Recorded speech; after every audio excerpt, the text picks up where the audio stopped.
इसको स्टडी किया। इस लेक्चर में हम एक्सरसाइज नंबर 1.1 के क्वेश्चंस को सॉल्व करेंगे। Question number 1 is which of the following sets have closure property with respect to addition and multiplication. हमने ये बताना है कि किन सेट्स में closure property of with respect to addition और मल्टीप्लिकेशन होल्ड करती है और किन में नहीं करती। तो स्टार्ट करते हैं पार्ट नंबर 1। फर्स्ट पार्ट ये है, सेट हमारे पास दिया गया है 0।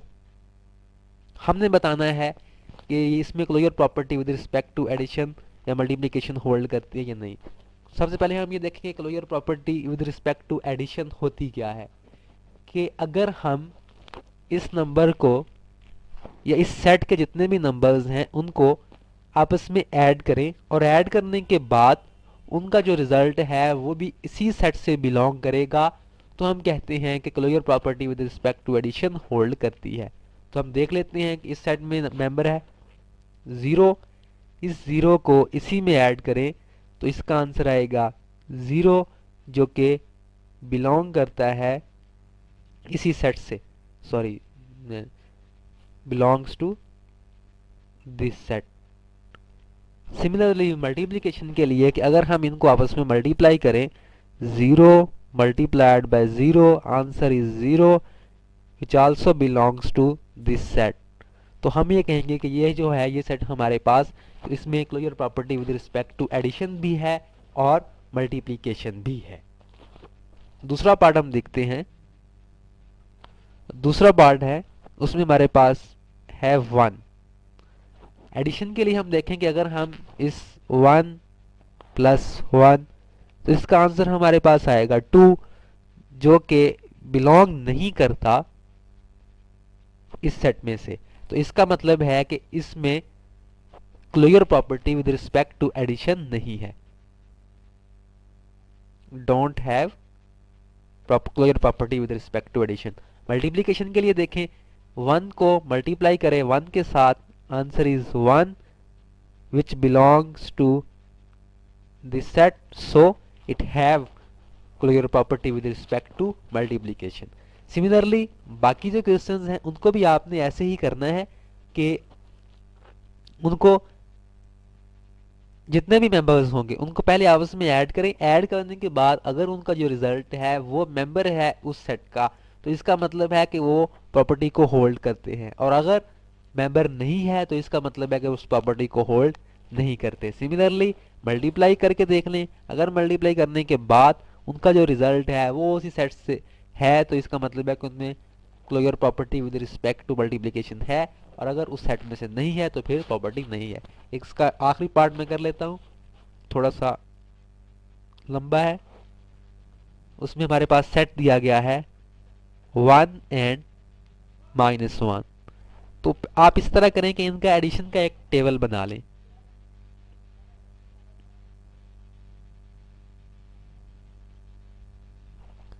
टेबल बनाने के बाद अब हर जो सेट का नंबर होगा उसको हमने ऐड करना है उसके जितने भी नंबर्स हैं,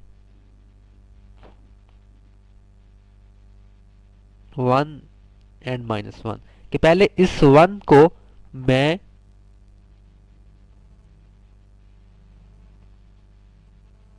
ऐड करूंगा, 1 को जब मैं इस 1 में ऐड करता हूं तो 1 प्लस 1 इज 2, और जब 1 को इस -1 में ऐड करता हूं तो 1 माइनस 1 इज 0। जब इस -1 को 1 में ऐड किया जाएगा तो answer is 0 and -1 answer is -2।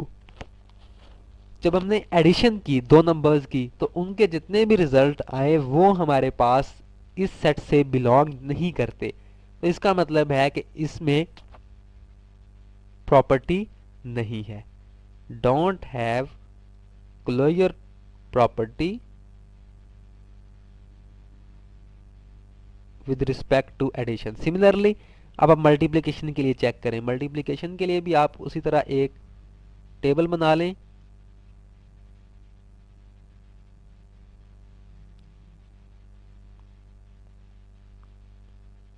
1 -1 1 and -1।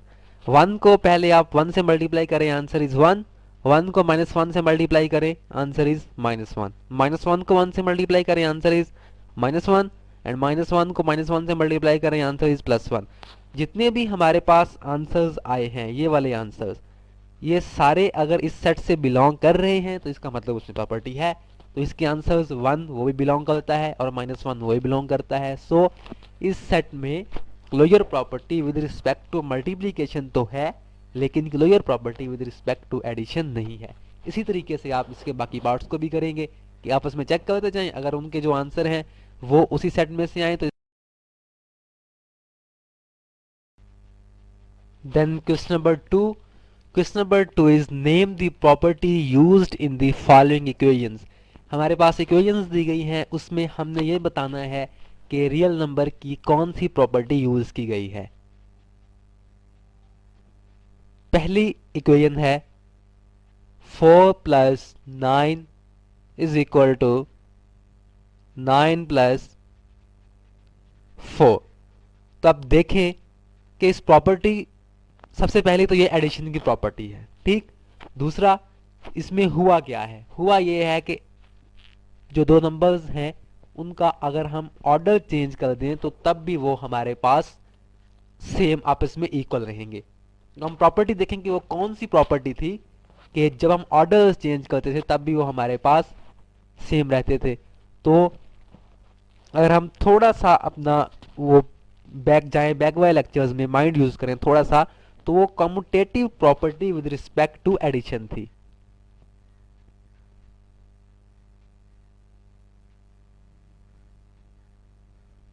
Commutative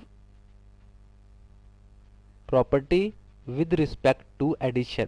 commutative property with respect to addition ये होती है कि अगर हम नंबर्स हैं उनका ऑर्डर चेंज कर दें तो तब भी वो हमारे पास इक्वल रहते हैं। ये क्वेश्चन सॉल्व करने से पहले आपको सारी प्रॉपर्टीज का अच्छे तरीके से आना जरूरी है। देन उसके बाद मैं एक और पार्ट देख लेता हूं, इट इज पार्ट नंबर 4 के 100 + 0 इज 100। कौन सी प्रॉपर्टी होगी? एडिटिव आइडेंटिटी होगी कि 0 हमने देखा था कि एडिटिव आइडेंटिटी है, उसको हम किसी भी नंबर में ऐड करेंगे तो उसका आंसर वही रहेगा, एडिटिव आइडेंटिटी। देन उसके बाद एक और पार्ट देख लेते हैं, yes, is the part number 6 which is 4 multiplied by 1 plus -4 multiplied by 1 is equal to 0। Part number 6 के एक रियल नंबर है, उसमें हमने एक और रियल नंबर को ऐड किया, हमारे पास आंसर 0 आ गया। तो ये प्रॉपर्टी थी एडिटिव इनवर्स की कि हर नंबर के लिए एक ऐसा नंबर एग्जिस्ट करता है कि अगर उसको हम ऐड करेंगे तो उसका आंसर 0 आएगा। So this property is additive inverse. Then उसके बाद पार्ट नंबर 9, उसमें इक्वेशन है a into b minus c is equal to A b minus a c. कि दो नंबर्स आपस में सबट्रैक्ट हो रहे हैं और तीसरा नंबर उनसे मल्टीप्लाई हो रहा है, तो वो दोनों से अंदर मल्टीप्लाई होगा। तो ये प्रॉपर्टी हमने कौन सी स्टडी की थी? ये प्रॉपर्टी थी distributive property.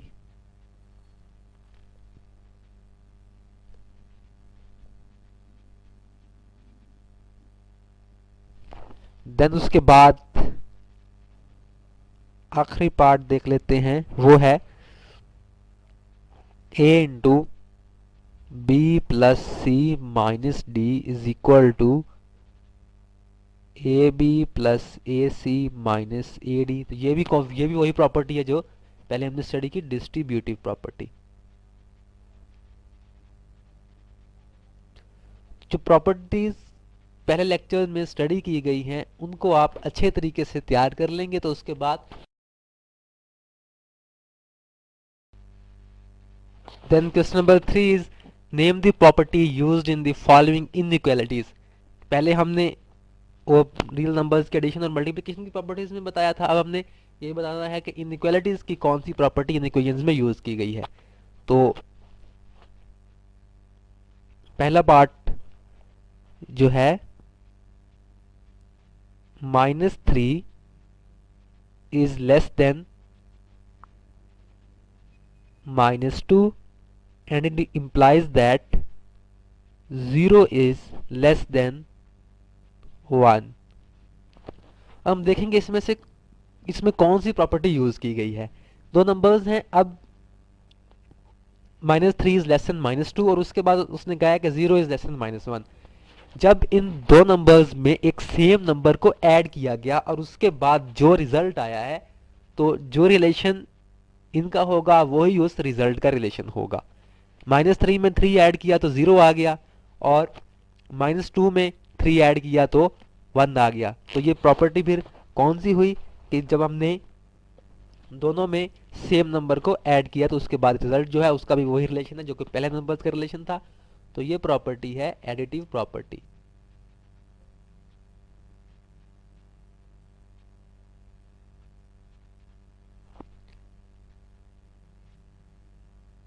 Then second part is -5 is less than -4 and it implies that 20 is greater than 16। दो नंबर्स हैं आपस में एक दूसरे से लेस हैं, लेकिन उनके बाद जो रिजल्ट है वो आपस में एक दूसरे से ग्रेटर है। एक तो उनका जो है वो रिलेशन चेंज हो गया, यानी जो लेस देन वाला था वो ग्रेटर हो गया। इसका मतलब है कि इनको किसी नेगेटिव नंबर से मल्टीप्लाई किया गया है और उसके बाद जो रिजल्ट आया है तो उसकी जो साइन है वो चेंज हो गई। सो this property is multiplicative property.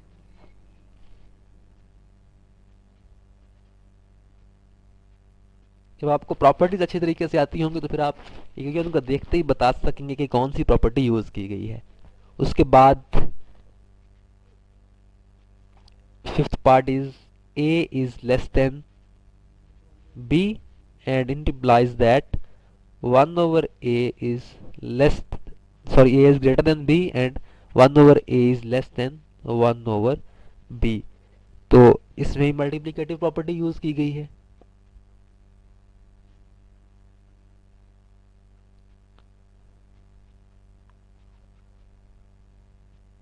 तो आपने सबसे पहले तो प्रॉपर्टीज वाले जो लेक्चर्स हैं उनको अच्छे तरीके से देखें, प्रॉपर्टीज को याद करें और उसके बाद फिर आप इस तरह की जो एग्जांपल्स हैं उनको ट्राई करें कि क्यों।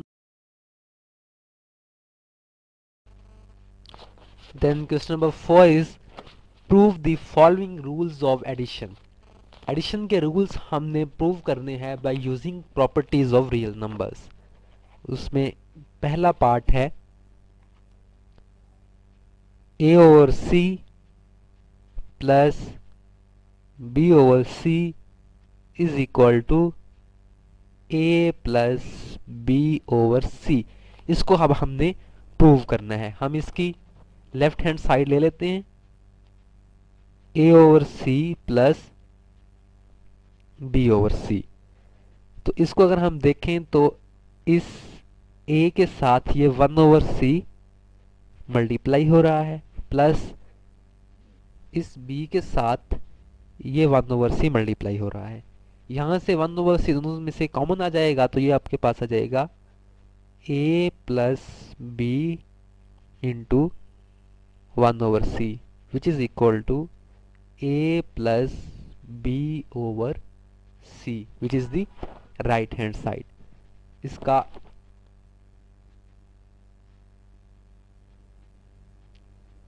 दूसरा पार्ट वो भी बिल्कुल इसी तरीके से है।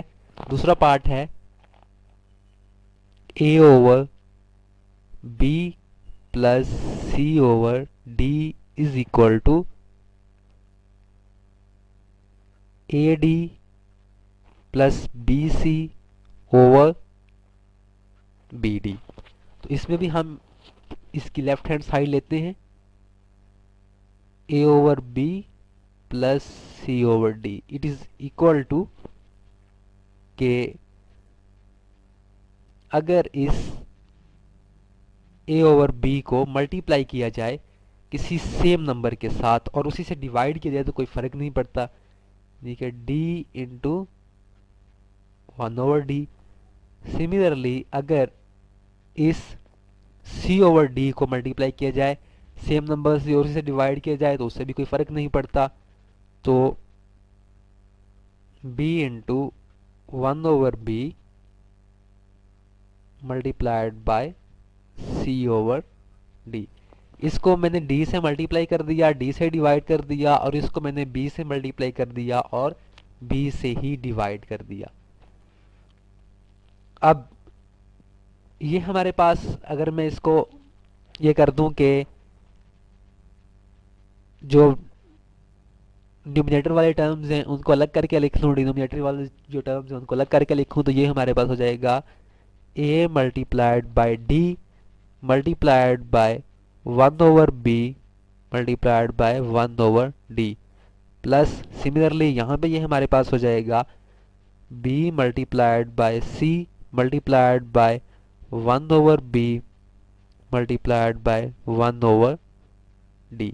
यहाँ से अगर हम देखें तो 1/b और 1/d जो है दोनों में से कॉमन आ रहा है, तो ये हो जाएगा ad plus bc multiplied by 1/bd which is equal to ad plus bc over bd। वैसे तो हम सिंपली इनको एलसीएम लेके भी ऐड कर सकते थे, लेकिन हमने इनको प्रूव करना था, तो प्रूव करने के लिए पहले हमने जो इसका डिनोमिनेटर था उसको मल्टीप्लाई किया और डिवाइड किया इस साइड पे, और जो इसका डिनोमिनेटर था उसको मल्टीप्लाई और डिवाइड किया इस साइड पे, फिर वहां से उनको अलग अलग